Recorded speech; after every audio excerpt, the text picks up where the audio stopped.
दिल्ली से जुड़ी एक बड़ी खबर आ रही है कि आखिरकार गौतम गंभीर को टिकट दे दिया गया है। बीजेपी ने पूर्वी दिल्ली से गौतम गंभीर को टिकट दिया है। बड़ी खबर, क्रिकेटर गौतम गंभीर अब नई दिल्ली से पूर्वी दिल्ली से बीजेपी के टिकट पर चुनाव लड़ेंगे और साथ ही साथ यह जानकारी भी कि नई दिल्ली सीट से मीनाक्षी लेखी बीजेपी की उम्मीदवार होंगी। बीजेपी ने अब अपने 7 सीटों पर नाम सामने रख दिए हैं। पूर्वी दिल्ली से गौतम गंभीर को टिकट दिया है। गौतम गंभीर अभी हाल ही में बीजेपी में शामिल हुए। हमारे साथ हमारे सहयोगी अमित कुमार खबर पर जुड़ चुके हैं। अमित, देखिए, अटकलें थी, लेकिन यह भी अटकलें थी कि मीनाक्षी लेखी का टिकट कट सकता है और वही टिकट गौतम गंभीर को मिल सकता है, लेकिन गौतम गंभीर को भी टिकट मिला और मीनाक्षी लेखी को भी। जी देखिए, सबसे इसमें इंटरेस्टिंग ये है कि मीनाक्षी लेखी और गौतम गंभीर को तो टिकट मिला ही, लेकिन एक सीट जो है उस पर कहीं ना कहीं अभी भी असमंजस की स्थिति है। वो सीट है उदित राज की सीट को होल्ड कर दिया गया है और अभी वहां पर कैंडिडेट नहीं दिया गया है। इस बीच कम से कम महेश गिरी के टिकट कटता दिख रहा है फिलहाल, जो कि पूर्वी दिल्ली से सांसद थे। अभी अगर जो 6 नाम जो ऐलान किया गया है उसमें एक अगर सांसद का टिकट कटा है तो फिलहाल महेश गिरी का टिकट कटा है, जो पूर्वी दिल्ली से सांसद थे। उनकी जगह पर गौतम गंभीर को उतार दिया गया है और निश्चित तौर पर ये कयास लग रहे थे, लगभग स्थिति साफ लग रही थी कि गौतम गंभीर नई दिल्ली से होंगे और मीनाक्षी लेखी का टिकट कटेगा। लेकिन यहाँ पर जब नाम आता है तो उसमें मीनाक्षी लेखी है, तो अब ये एक नाम बच रहा है बीजेपी का और उसको अभी भी होल्ड में रखा गया है। हालांकि उदित राज ने नाराजगी जाहिर की, बाकायदा ट्वीट किया कि मैंने सबसे बात करने की कोशिश की, किसी ने बात नहीं की, लेकिन वो टिकट पर अभी भी नाम फाइनल नहीं है। बस एक टिकट का इंतजार है, लेकिन मुझे लगता है कि देर रात तक एक नाम का भी ऐलान हो जाएगा, क्योंकि कल आखिरी दिन है नॉमिनेशन का। और ऐसे में एक इंटरेस्टिंग नाम गौतम गंभीर के तौर पर सामने आया है, जो कि पूर्वी दिल्ली से लड़ेंगे। तो मुझे लगता है कि गौतम गंभीर भी एडजस्ट कर लिए गए और साथ ही साथ मीनाक्षी लेखी को भी एडजस्ट कर लिया है पार्टी ने। नहीं, मीनाक्षी लेखी को क्या आखिरी मोमेंट में फाइनल किया गया? क्योंकि देखिए, मीनाक्षी लेखी ने भी कहीं ना कहीं अपनी एक बहुत ज्यादा उपयोगिता भी साबित की थी। उन्होंने बाकायदा राहुल गांधी के बयान को लेकर के सुप्रीम कोर्ट में याचिका दाखिल की और उसके बाद उन्हें बाकायदा खेद तक प्रकट करना पड़ा। कहीं यही तो एक बड़ी उपलब्धि नहीं दिखाई दी बीजेपी को और इसी वजह से मीनाक्षी लेखी का जो टिकट कटने की बातें कही जा रही थी, कयास लगाए जा रहे थे, ऐसा नहीं हुआ आखिरी मोमेंट में।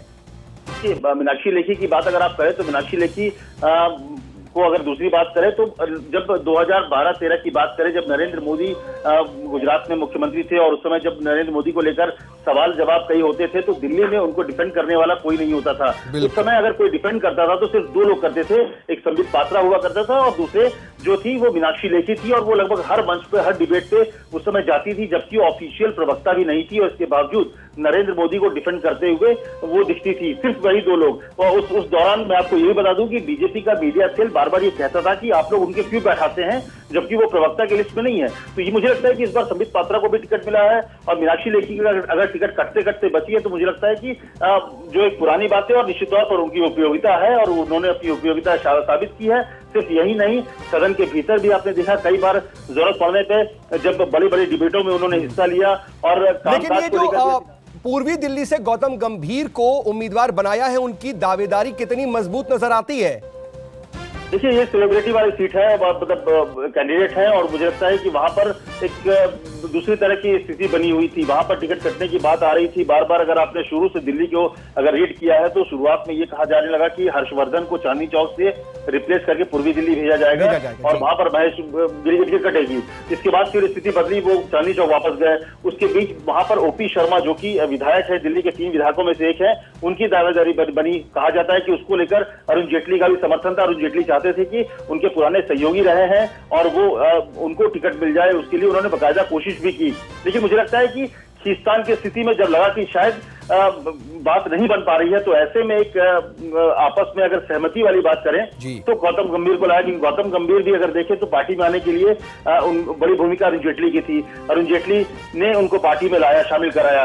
तो मुझे लगता है कि पूर्वी दिल्ली में सीट को महेश गिरी का टिकट कटना था, लगभग ये तय माना जा रहा था, लेकिन कहीं ओपी शर्मा हो, कोई दूसरे हो, उससे अच्छा एक ऐसे कैंडिडेट को लाया गया कि जिसमें ओपी शर्मा का नाम कटने से अरुण जेटली की नाराजगी भी नहीं होगी और वो जो गौतम गंभीर है वो अरुण जेटली के कैंडिडेट के तौर भी वहां पर होंगे। तो सबको साधने की कोशिश की गई है मुझे लगता है गौतम गंभीर को सामने करके। और दावेदारी की बात छोड़िए, वो एक स्टार हैं और मुझे लगता है वो स्टारडम के दम पर ही वो चुनाव वहां पर उतरेंगे और साथ में नरेंद्र मोदी और बीजेपी का नाम होगा। उदित राज की सीट पर अभी तक फैसला नहीं हुआ है अमित, तो क्या माना जाए, क्या लग रहा है, कयास क्या है, या फिर आपके पास क्या इनपुट अभी तक है कि क्या उदित राज को टिकट दिया जाएगा या फिर उनका भी टिकट लगभग कटना तय हो रहा है? देखिए, मुझे लगता है जिस तरह का ट्वीट उन्होंने किया कि मैंने कोशिश की अध्यक्ष से बात करने की, मैंने कोशिश की प्रधानमंत्री मोदी से बात करने की, मैंने कोशिश की निर्मला सीतारमण से बात करने की, किसी ने बात नहीं की। इसका मतलब है कि पार्टी की तरफ से कम्युनिकेशन नहीं हो रहा। अगर उनकी बात को सच माना जाए तो ये मुझे लगता है ये इंडिकेशन काफी है टिकट कटने को। लेकिन इस पार्टी में कुछ भी आखिरी वक्त तक नहीं कहा जा सकता। अगर आपको याद हो तो साक्षी महाराज ने बकायदा चिट्ठी लिख दी थी कि अगर आपने मुझे टिकट नहीं दिया तो कुछ अनर्थ हो जाएगा, बवाल हो जाएगा, मुश्किलें हो जाएंगी। लेकिन इसके बाद कम्युनिकेशन नहीं था पार्टी की तरफ से, लेकिन फिर भी उनको टिकट दिया गया।